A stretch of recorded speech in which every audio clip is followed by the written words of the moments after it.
IPL চলছে 18 বছর ধরে, কিন্তু কখনো দেখা যায়নি এমন বিস্ময়কর ঘটনা।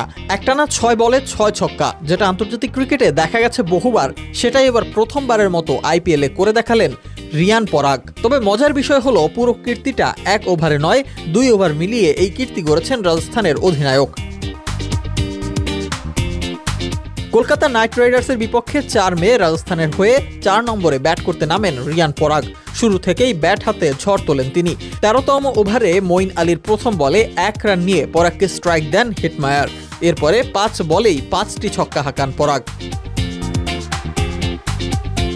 এর পরের ওভার বল হাতে আসেন বরুণ চক্রবর্তী। এই ওভারেও প্রথম বলে সিঙ্গেল নিয়ে স্ট্রাইক দেন হিটমায়ার। নিজের খেলা প্রথম বলেই ছক্কার মার দিয়ে টানা 6 বলে 6 ছক্কার কীর্তি গড়েন পরাগ। পুরো ইনিংসে 45 বলে 95 রানের ঝড়ো ইনিংস খেলেন এই ব্যাটার। তার ব্যাট থেকে আসে 8টি ছক্কা ও 6টি চার।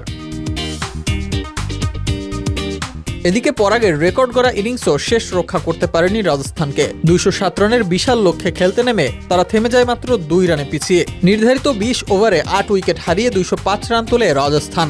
তবে জয় না পেলেও রিয়ান পরাগের নামটা রয়ে যাবে আইপিএল ইতিহাসে সবার ওপরে।